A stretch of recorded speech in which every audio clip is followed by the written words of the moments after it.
सभी को good morning. प्यारे विद्यार्थियों, कैसे हो? हम बात कर रहे थे बीए फाइनल राजनीति विज्ञान फर्स्ट पाश्चात्य राजनीतिक विचारक, जिस बुक का नाम है, और उसके अंदर हम देख रहे थे पहली यूनिट अरस्तु हमारा टॉपिक चल रहा था, जो कि पहली यूनिट के अंदर दो पाश्चात्य विचारक है, प्लेटो और अरस्तु। तो हम बात कर रहे थे अरस्तु के बारे में, जो कि हमने पिछली क्लास के अंदर अति महत्वपूर्ण क्वेश्चन देखा था, अरस्तु के क्रांति संबंधी विचार। प्यारे विद्यार्थियों, आपको ये क्लासें कैसी लग रही है? सभी व्यवस्थित और अच्छी तरीके से बैठ करके इस क्लास को सुना करो, देखा करो और समझा करो, ठीक है ना? क्योंकि ये आगे आपके एग्ज़ाम में बहुत काम आएगी, ठीक है? तैयार होना।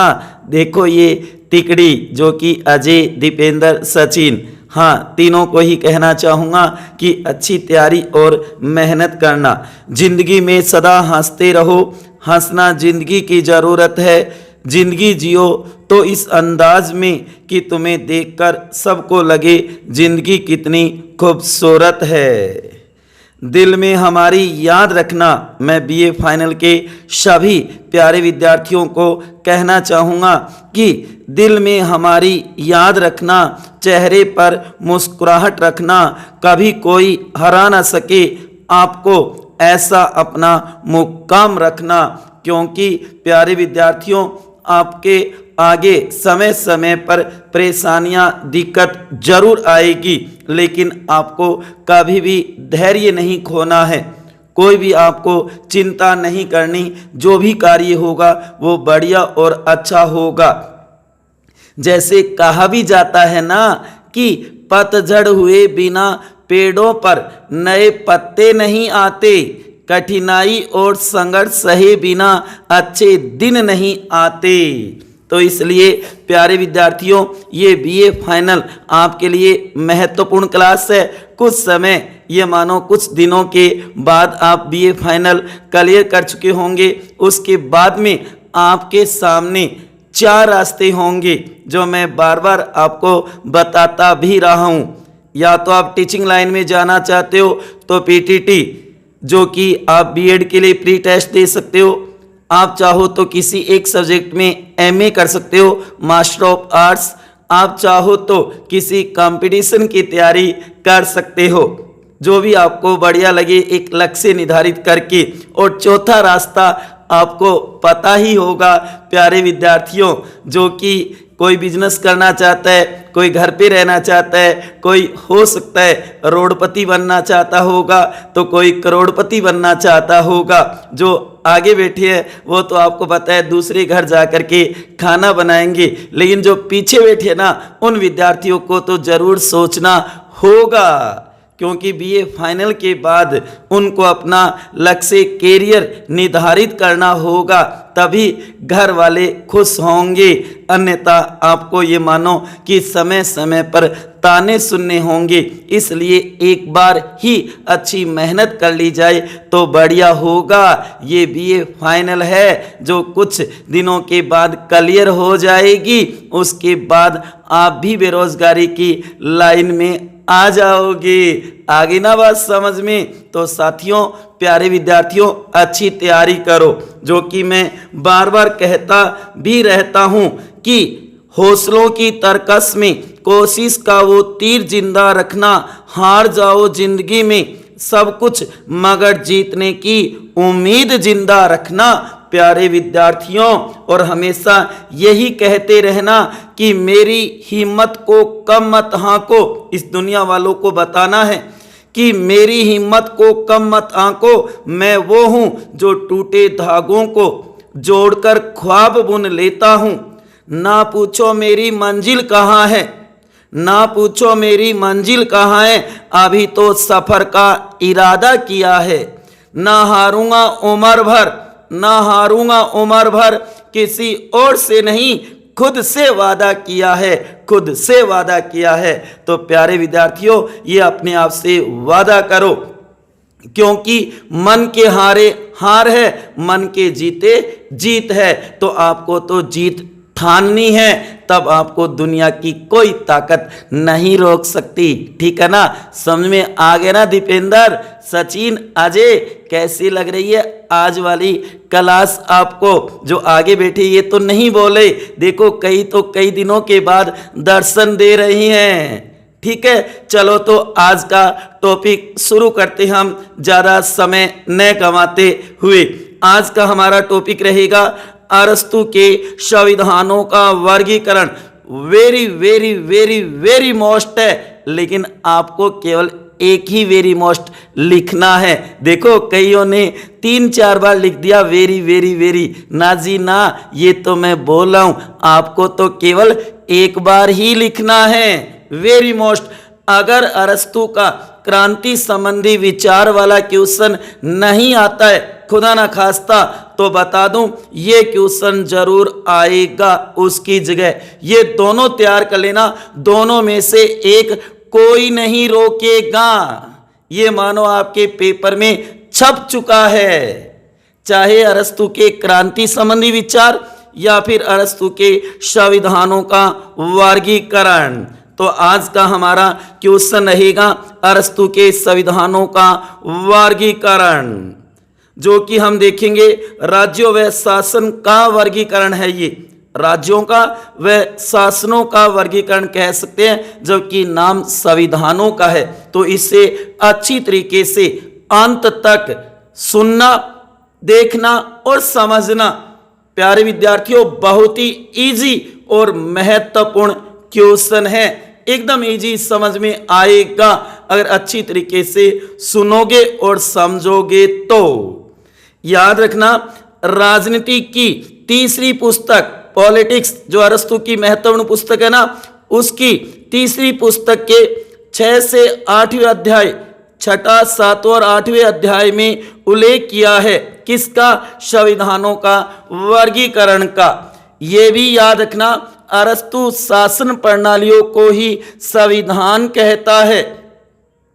अरस्तु को इस वर्गीकरण के कारण ही राजनीतिक वैज्ञानिक कहा जाता है। जैसे कि देखो, एक बार आईएएस में एक क्वेश्चन भी पूछा हुआ है कि अरस्तु को राजनीति विज्ञान का जनक क्यों कहा जाता है? तो याद रखना, उसने राजनीति शास्त्र को, राजनीति विज्ञान को एक स्वतंत्र शास्त्र के रूप में विकसित किया था, संविधानों का वर्गीकरण किया था। इस कारण उसे राजनीति विज्ञान का जनक कहा जाता है।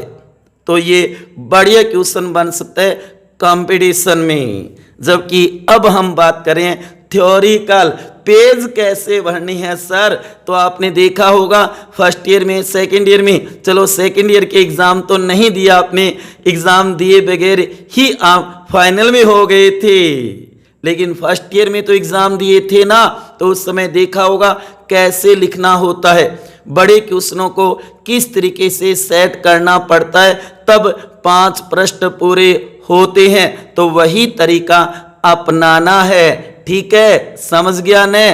तो अब आवाज नहीं करोगे, अच्छी तरीके से सुनोगे, सभी सावधान बैठ जाए अनुशासन में। ठीक है, हाँ जी।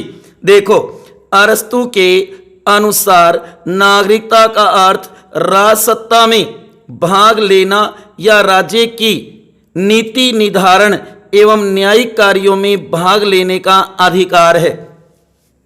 कहने का मतलब है कि अरस्तु के अनुसार जो नागरिकता का अर्थ है ना, वो राजसत्ता जो शासन करती है ना, जो राजसत्ता होती है, में भाग लेना या राज्य के नीति निर्धारक एवं न्यायिक कार्यों में भाग लेने का अधिकार होता है, उसे ही नागरिकता कहा जाता है। ठीक है ना? तो कहने का मतलब है, आज हमारा क्वेश्चन रहेगा अरस्तु के संविधानों का वर्गीकरण, जिसे राज्यों व शासनों का वर्गीकरण भी कह सकते हैं। तो सर्वप्रथम तो नागरिकता का अर्थ बताया है कि जो राजसत्ता में भाग ले या राज्य की नीति निर्धारक एवं न्यायिक कार्यों में भाग लेने का अधिकार होता है, वही होता है नागरिक। यह अधिकार किन्हें और किस रूप में मिलना चाहिए? यह अधिकार किन्हें और किस रूप में मिलना चाहिए, इसका उत्तर उसने, किसने, अरस्तु ने अपनी संविधान विषयक धारणा में दिया है और आज हम उसी के ऊपर चर्चा कर रहे हैं, जो कि संविधान विषयक धारणा, संविधानों का वर्गीकरण, उसमें उत्तर दिया है। अरस्तु की संविधान विषयक विवेचना 158, ये नोट करना, 158 भिन्न भिन्न संविधानों के अध्ययन पर आधारित है, क्योंकि 158 देशों के नगर राज्यों के संविधानों का अध्ययन किया था अरस्तु ने और उसी पर आधारित संविधान विषयक विवेचना, अरस्तु के संविधानों का वर्गीकरण, जो कि बहुत ही महत्वपूर्ण है। इस वर्गीकरण की प्रेरणा अरस्तु ने प्लेटो की स्टेट्समैन जो पुस्तक है उससे ली है। ध्यान देना इस बात के ऊपर, बहुत ही महत्वपूर्ण है और इजी क्वेश्चन है, बस आप तो अच्छी तरीके से समझते चलिए प्यारे विद्यार्थियों। उसके बाद देखो, अरस्तु के अनुसार संविधान या पॉलिटी, अरस्तु ने संविधान को क्या कहा है? पॉलिटी कहा है। पॉलिटी राज्य का एक ऐसा संगठन है, संविधान या पॉलिटी राज्य का एक ऐसा संगठन है जिसका संबंध सामान्यतया राज्य के पदों के निर्धारण से है। सामान्यतः किससे? राज्य के पदों के निर्धारण से है और विशेष कर ऐसे पद के निर्धारण से है जो समस्त राजनीतिक मामलों में सर्वोच्च है। उन्हीं पदों से अर्थ लिया जाता है। तो ध्यान देना कि संविधान या पॉलिटी राज्य का एक ऐसा संगठन है जिसका संबंध सामान्यतया राज्य के पदों के निर्धारण से है। राज्य में जो पद होते ना उनके निर्धारण से है और विशेषकर ऐसे पद के निर्धारण से है। विशेषकर मेन जो मुख्य महत्वपूर्ण है वो किससे? ऐसे पद के निर्धारण से जो समस्त राजनीतिक मामलों में सर्वोच्च है, शीर्ष है, प्रमुख है, मेन है, उनसे है।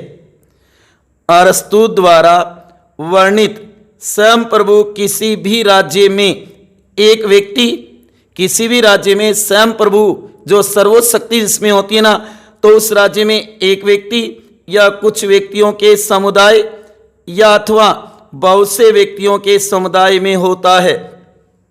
यहां पर अरस्तु ने 3 जगह स्वयं प्रभुता को विभाजित किया है, जो कहा है कि राज्य में या तो एक व्यक्ति में हो सकती है स्वयं प्रभु शक्ति, या कुछ व्यक्तियों में या उसके समुदाय में हो सकती है, या फिर बहुत से व्यक्तियों के समुदाय में भी होता है। याद रखना, स्वयं प्रभु, संप्रभुता, स्वयं प्रभु शक्ति।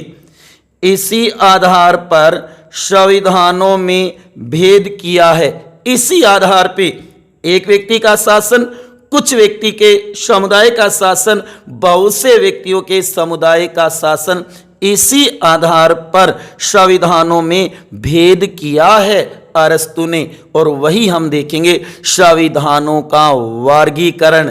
ठीक है, समझ में आ रहा है ना? ठीक है, ठीक है, ठीक है, चले आगे। हाँ जी, साथ साथ में नोट करते चलना। उसके बाद देखो, अरस्तु का संविधानों का वर्गीकरण मुख्यतः विसर्ग आएगा, मुख्यतः परिणाम और गुण पर आश्रित है कि उसका परिणाम क्या होगा, उसमें गुण क्या होंगे, उसके ऊपर आश्रित है।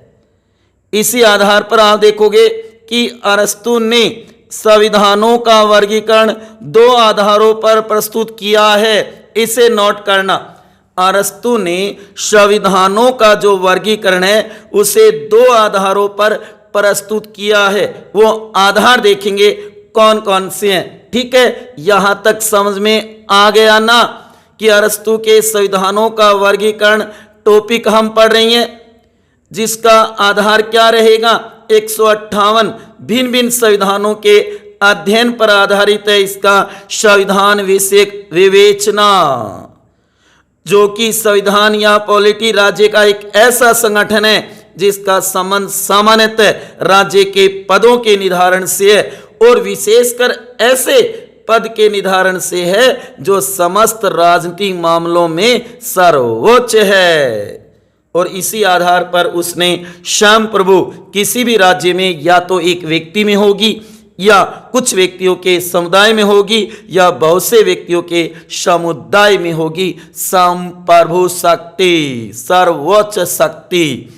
तो यहाँ पर हम देखेंगे कि अरस्तु ने संविधानों का वर्गीकरण दो आधारों पर प्रस्तुत किया है। तो वो दो आधार कौन कौन से हैं, इसे जरूर नोट कर लेना क्योंकि इससे क्वेश्चन बन सकता है। ठीक है, सबसे पहले देखो नंबर 1, संख्या का आधार। बहुत इजी क्वेश्चन है, थोड़ा सा दिमाग लगाओ, अति महत्वपूर्ण है और इजी भी है। पहला तो है संख्या का आधार, दूसरा है नैतिक आधार। पहला तो संख्या के आधार पे बांटा है, एक व्यक्ति का, कुछ व्यक्ति का, अनेक व्यक्ति या बहुत से व्यक्तियों का। जबकि नैतिक आधार पे जो उसके उद्देश्य बताई हैं, नैतिक आधार का मतलब है कि इसका आशय यह है कि शासन करने वाले व्यक्तियों का उद्देश्य क्या है, शासन करने वाले व्यक्तियों का उद्देश्य क्या है। शासन करने वाले व्यक्तियों का उद्देश्य सार्वजनिक हित, सभी का हित, जन कल्याण है क्या, सार्वजनिक हित है या फिर स्वार्थ सिद्धि है, केवल अपने तक है, अपने स्वार्थ सिद्ध करने तक है। तो इसी आधार पर नैतिक आधार बांटा है।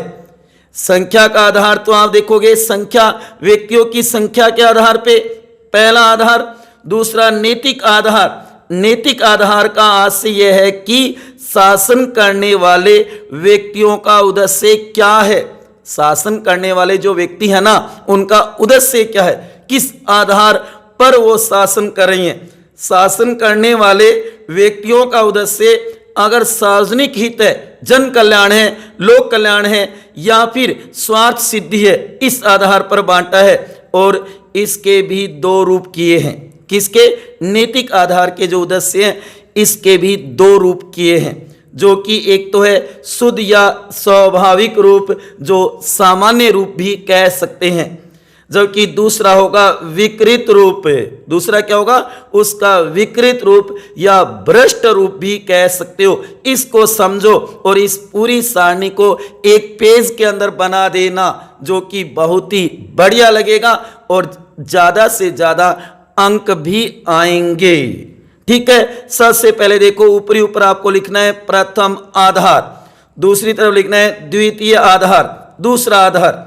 जो कि प्रथम आधार किस पे है, संख्या का आधार है यहाँ पे कि व्यक्तियों की संख्या कितनी होगी, उस आधार पे, समझ रहे हो ना। और वहीं द्वितीय आधार है वो नैतिक आधार है, उद्देश्य के आधार पे, जबकि इसको भी दो भागों में बांटा है। एक तो स्वाभाविक रूप जिसे आप सामान्य रूप भी कह सकते हो, जबकि दूसरा है शासन का विकृत रूप जो कि भ्रष्ट रूप भी कह सकते हो। इस तरीके से एक बढ़िया सी डिब्बे के अंदर सारणी बनानी है, बड़े बड़े मोटे मोटे अक्षरों के अंदर पूरे पेज में ये सारणी होनी चाहिए। बस यही है इसका संविधानों का वर्गीकरण। बस इसको अच्छी तरीके से समझ लोगे तो ये क्वेश्चन आपके लिए बहुत इजी हो जाएगा। हाँ जी, बीच में कोई नहीं बोलेगा, पहले ये टॉपिक पूरा होना चाहिए, उसके बाद में मैं आपसे बातें करूंगा, जो भी आपका क्वेश्चन होगा उसका आंसर बताऊंगा। ठीक है, समझ गए ना। चलो तो आगे। प्रथम आधार संख्या का आधार, व्यक्तियों की संख्या, जैसे कि एक व्यक्ति का शासन, अल्पसंख्यक कुछ व्यक्तियों का शासन, बहुसंख्यक अनेक या बहुत से व्यक्तियों का शासन। तीन भागों में बांटा है, एक व्यक्ति का, कुछ व्यक्तियों का और बहुत से व्यक्तियों का। ठीक है, ये तो है संख्या का आधार, व्यक्तियों की संख्या, एक, कुछ और अनेक। ठीक है, एक, अल्पसंख्यक, बहुसंख्यक, इन्हीं के आधार पे ये मानो उनके उद्देश्य बताए जाएंगे, नैतिक आधार बताया जाएगा। वैसे मैंने यहाँ पे संक्षेप में बता दिए कि 6 प्रकार के शासन बताएगा अरस्तु, तो इनको आप क्रम से तैयार कर सकते हो। सबसे पहले राजतंत्र आएगा, फिर उसके बाद में निरंकुश तंत्र आएगा, फिर कुलीन तंत्र आएगा, फिर धनिक तंत्र आएगा, फिर संवैधानिक तंत्र आएगा, फिर लोकतंत्र आएगा, सबसे अंत में। अब देखो कैसे, तो ध्यान देना। स्वाभाविक एक व्यक्ति का शासन, एक का जो शासन होता है उसे कहा जाता है राजतंत्र या एक तंत्र। क्या कहा जाता है? राजतंत्र, मोनार्की। ठीक है, राजतंत्र एक व्यक्ति का, अगर वह सार्वजनिक हित में काम कर रहा है, जन कल्याण में काम कर रहा है, लोक हित का काम कर रहा है, तब तो उसका स्वाभाविक और सामान्य रूप होगा राजतंत्र। ठीक है, क्लियर है? जब वो सार्वजनिक हित में काम कर रहा है तो। लेकिन जब वह अपनी स्वार्थ सिद्धि, केवल अपने लिए, अपने स्वार्थ के लिए, अपने हित के लिए शासन करने लग जाएगा तो उसका विकृत रूप सामने आएगा, आतताई तंत्र या निरंकुश तंत्र। आतताई तंत्र कह दो या निरंकुश तंत्र कह दो, या आप कह सकते हो नरसंतंत्र। ठीक है, जनता के हित में करेगा तो उसे स्वाभाविक रूप राजतंत्र होगा। जब वही अपने स्वार्थ के लिए शासन करने लग जाएगा तो आतताई तंत्र बन जाएगा। अब ये ज्यादा समय नहीं रहेगा, उसके बाद कुछ व्यक्तियों का शासन आएगा, जो कि कुछ व्यक्तियों का शासन अगर जनहित में, सार्वजनिक हित में काम कर रहा है, लोक हित में काम कर रहा है, तो उसका नाम होगा कुलीन तंत्र, जिसे अभिजात तंत्र भी कहा जा सकता है, कुलीन तंत्र। ठीक है, जब वो सार्वजनिक हित में काम कर रहा है तो। लेकिन जब वह सार्वजनिक हित में न करके और अपने स्वार्थ सिद्धि के लिए शासन करे, अपने हित के लिए करे, तो उसका रूप हो जाएगा वर्ग तंत्र या धनिक तंत्र, उसमें परिवर्तित हो जाएगा, जिसे वर्ग तंत्र भी कह सकते हो, एक प्रकार से गुट तंत्र भी कह सकते हो, धनिक तंत्र भी कह सकते हो। लेकिन यह भी ज्यादा समय नहीं रहेगा, क्योंकि जब वह अपने स्वार्थ के लिए शासन करने लग जाएगा तो ध्यान देना, जनता उसके विरुद्ध क्रांति करेगी, तब आएगा बहुत से व्यक्तियों का शासन, अनेक व्यक्तियों का शासन, जिसका नाम होगा बहुतंत्र या वैधानिक तंत्र, जिसको नाम दिए पॉलिटी। याद ना, बहुतंत्र, वैधानिक तंत्र या संयुक्त प्रजातंत्र भी कहा जाता है। लेकिन ये नाम कब होगा? जब वो सार्वजनिक हित में काम करे, लोक हित में, जन कल्याण में काम करेगा। लेकिन जब वही शासन, ये मानो अपने स्वार्थ सिद्धि के लिए शासन करने लग जाए, तो उसका रूप हो जाएगा भीड़ तंत्र या लोकतंत्र, जो कि विकृत रूप में आ जाएगा। लोकतंत्र या भीड़ तंत्र, जो कि अरस्तु ने इसे सबसे निकृष्ट शासन बताया है। ये देखो, लोकतंत्र को विकृत रूप में, भ्रष्ट रूप में रखा है, जो कि इसकी आगे चल करके आलोचना होगी। क्यों? क्योंकि आज विश्व के प्राय अधिकांश देशों में लोकतंत्र शासन व्यवस्था है, जो आज सर्वश्रेष्ठ शासन व्यवस्था मानी जाती है।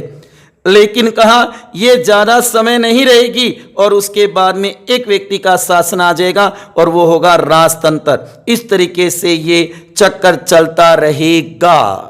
ये चक्कर जो आप देखोगे, परिवर्तन चक्कर, पहले राजतंत्र आएगा, फिर आतताई तंत्र आएगा, फिर कुलीन तंत्र आएगा, फिर धनिक तंत्र आएगा, फिर बहुतंत्र आएगा, फिर लोकतंत्र आएगा, फिर वापस राजतंत्र आएगा। समझ गए?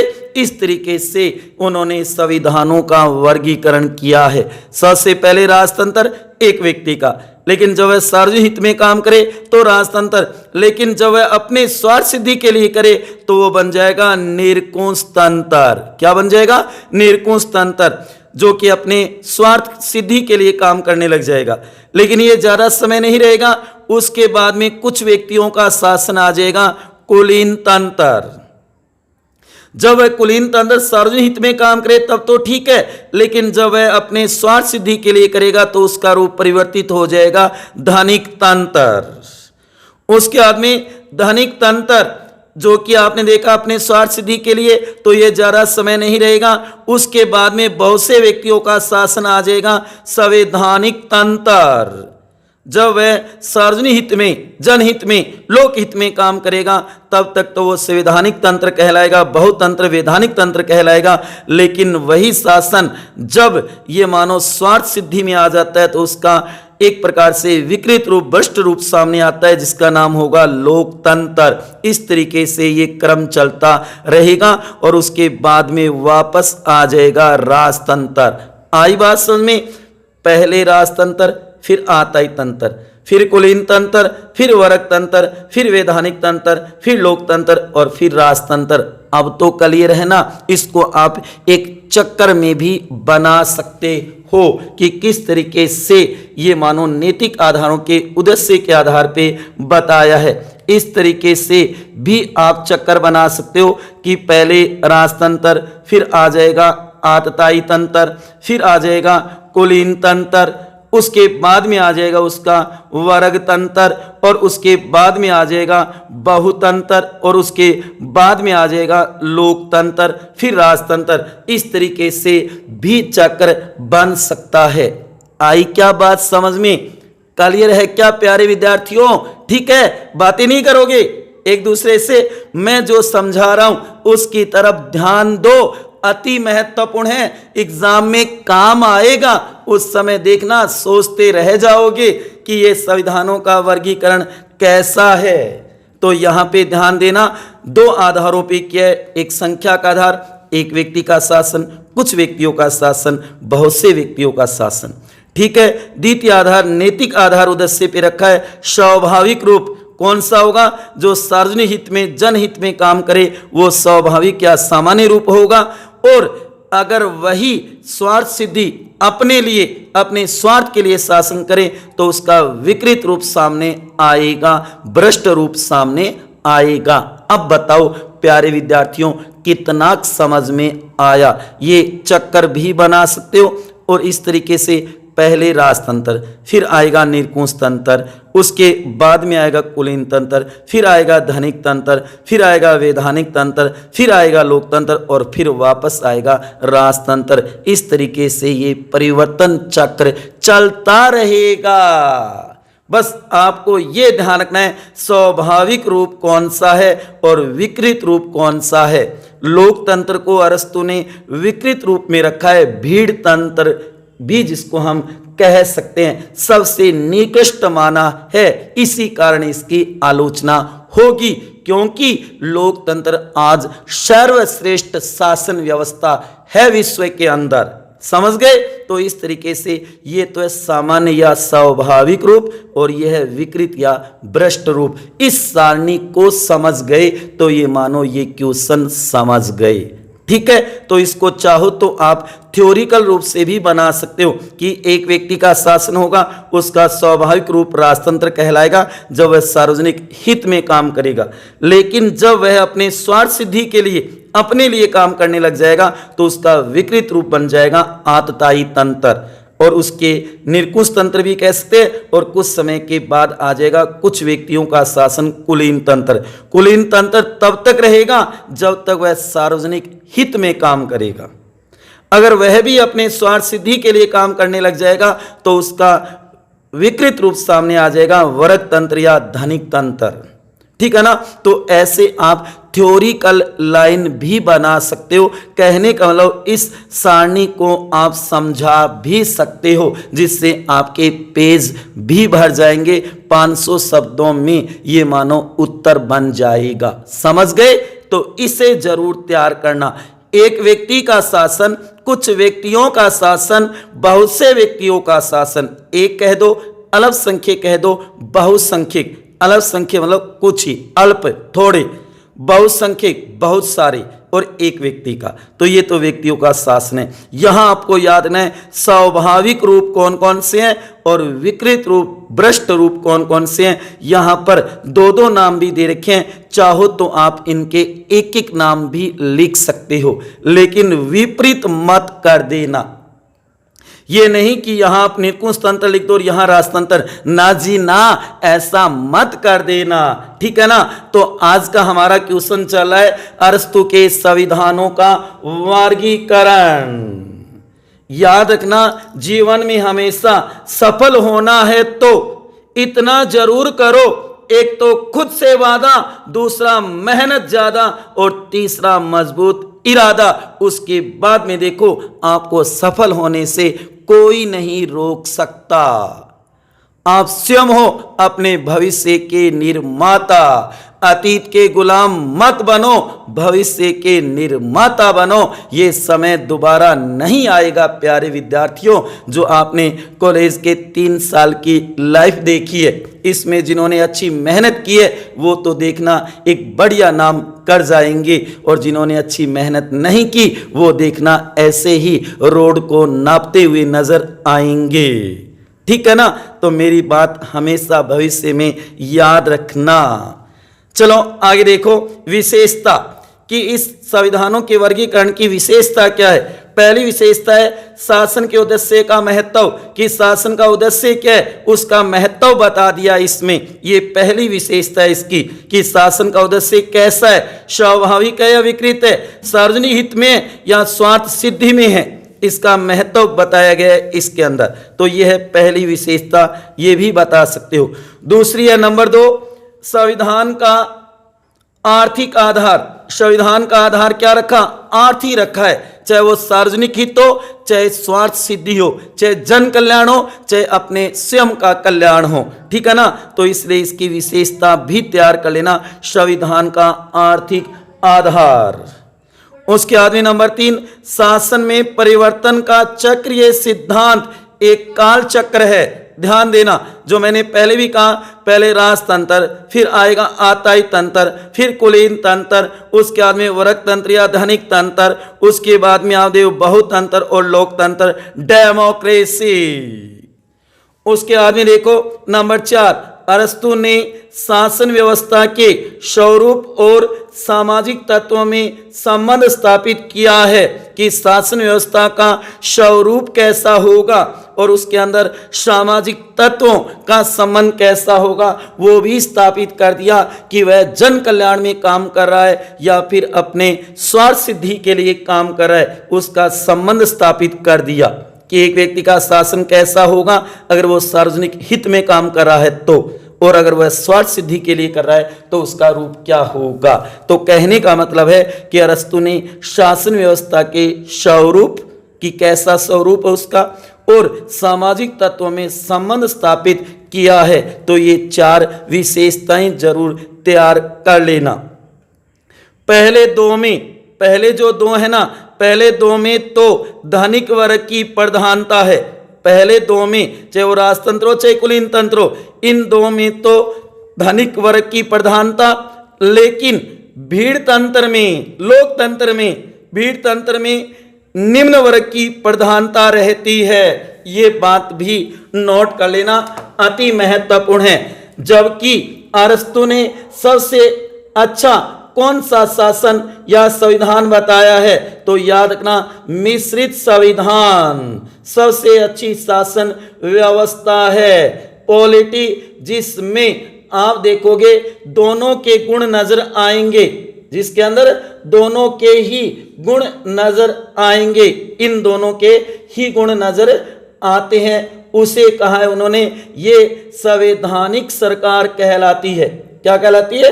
संवैधानिक सरकार। जो उन्होंने संविधानों का चक्रीय सिद्धांत दिया है, क्रांति यानी परिवर्तनों के कारण कोई भी शासन व्यवस्था स्थिर नहीं रहती, कोई भी स्थिर नहीं है। क्रांति होगी, पहले राजतंत्र, फिर आएगा निरंकुश तंत्र, फिर आएगा कुलीन तंत्र, फिर आएगा धनिक तंत्र, फिर आएगा वैधानिक तंत्र और फिर आएगा लोकतंत्र, डेमोक्रेसी। इस प्रकार ये चक्कर चलता रहता है। फिर लोकतंत्र के बाद वापस राजतंत्र आ जाएगा। ठीक है? उसके बाद में देखो आलोचना, क्योंकि अरस्तु के संविधानों का जो वर्गीकरण है उसकी कई आधारों पर आलोचनाएं भी हुई है।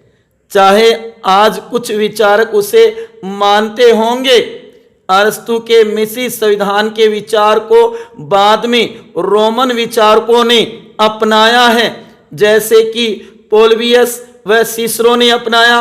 उसके बाद में मध्ययुगीन विचारक सेंट थॉमस एक्विनास ने अपनाया और उसके बाद में आधुनिक विचारक, आधुनिक राजनीति विज्ञान के जनक मैकियावेली ने भी स्वीकार किया है, लेकिन फिर भी कई आधारों पर इसकी आलोचना हुई है, जिसमें आप देखोगे गार्नर, वॉन महल, उसके बाद में सिंक्लेयर, शिले, बर्नसली, ऐसे विद्वान इसकी आलोचना करते हैं। ये आलोचक हैं जिन्होंने अरस्तु के संविधानों के वर्गीकरण की आलोचना की है। देखो कैसे, जैसे कि सरकारों का वर्गीकरण, ये संविधानों का वर्गीकरण नहीं, सरकारों का वर्गीकरण है। पहली आलोचना तो यही हुई, नाम दिया जा रहा है संविधानों का वर्गीकरण। ये कोई संविधानों का वर्गीकरण है क्या? ये तो सरकारों का वर्गीकरण है। ये तो सरकारों के जो रूप हैं उनका वर्गीकरण किया है, उनके आधार बताए हैं। नंबर 2, अवैज्ञानिक तथा संख्यावाचक वर्गीकरण है। अवैज्ञानिक है, इसमें कोई वैज्ञानिक कोई तर्क नहीं है, केवल संख्यावाचक वर्गीकरण है। एक व्यक्ति का शासन, कुछ व्यक्तियों का शासन, बहुत से व्यक्तियों का शासन। तो कहने का मतलब ये केवल संख्यावाचक वर्गीकरण है, कोई वैज्ञानिक नहीं है, कोई तर्क संगत नहीं है, ये अवैज्ञानिक है। उसके बाद में नंबर 3, प्रजातंत्र, लोकतंत्र, जनतंत्र, डेमोक्रेसी, जिसको आप भीड़ तंत्र भी कहते हो। लोकतंत्र या प्रजातंत्र को उचित स्थान नहीं दिया, जो आज सर्वश्रेष्ठ शासन व्यवस्था है विश्व के अंदर, लेकिन उसको उचित स्थान नहीं दिया, बल्कि उसे तो विकृत रूप में रखा, भ्रष्ट रूप में रखा। तो ये भी एक आलोचना का कारण है, क्योंकि अरस्तु ने लोकतंत्र को, डेमोक्रेसी को, प्रजातंत्र को सबसे निकृष्ट शासन बताया था, लेकिन ये गलत है। आलोचक कहते कि जो लोकतंत्र का उचित स्थान है वो स्थान अरस्तु ने नहीं दिया, इस कारण भी इसकी आलोचना हुई थी, क्योंकि आज लोकतंत्र विश्व में सर्वश्रेष्ठ शासन व्यवस्था है। क्योंकि किसी भी शासन व्यवस्था को उखाड़ फेंकने के बाद केवल लोकतंत्र कायम करना चाहते हैं, जो कि जनता का, जनता द्वारा और जनता के लिए शासन होता है। चाहे वहां पे राजतंत्र रहा हो, चाहे कुलीन तंत्र रहा हो, धनिक तंत्र रहा हो, सीधे लोकतंत्र लाना चाहती है जनता वहां पे। तो इसलिए प्रजातंत्र या लोकतंत्र को उचित स्थान नहीं दिया, ये भी एक आलोचना है। नंबर 4, वर्तमान राज्यों पर लागू नहीं होता, ये भी ध्यान रखना, क्योंकि वर्तमान में ऐसा कोई नैतिक आधार नहीं है। वर्तमान समय में, प्रेजेंट में देखा जाए तो इस तरीके के कोई नियम नहीं है राज्य के ऊपर, क्योंकि राजतंत्र के बाद सीधा भी लोकतंत्र आ सकता है। ये नहीं कि राजतंत्र के बाद आता ही तंत्र आएगा, फिर कुलीन तंत्र, फिर धनिक तंत्र, फिर बहुतंत्र, फिर लोकतंत्र। ना जी ना, ऐसा कोई जरूर नहीं है। राजतंत्र से सीधे लोकतंत्र आ सकता है, कुलीन तंत्र से सीधे लोकतंत्र आ सकता है। तो वर्तमान राज्यों पर लागू नहीं होता ये संविधानों का वर्गीकरण, जिसे सरकारों का वर्गीकरण कहा जा सकता है, राज्यों व शासनों का वर्गीकरण भी कहा जा सकता है। लेकिन फिर भी मैंने कहा कि अरस्तु के मिश्रित संविधानों के विचारों को बाद के विद्वानों ने, विचारकों ने जरूर स्वीकार किया है, लेकिन फिर भी इसकी आलोचना हुई है। उसके बाद में नंबर 5, परिवर्तन चक्र त्रुटिपूर्ण है। यह भी ध्यान रखना, जो ये परिवर्तन चक्र है ना, कि राजतंत्र के बाद आता ही तंत्र आएगा, फिर कुलीन तंत्र आएगा, फिर वर्ग तंत्र आएगा, फिर बहुतंत्र आएगा, फिर लोकतंत्र आएगा, फिर राजतंत्र आएगा। तो ये परिवर्तन चक्र त्रुटिपूर्ण है, गलत है, क्योंकि जरूरी नहीं कि इसी क्रम में आए।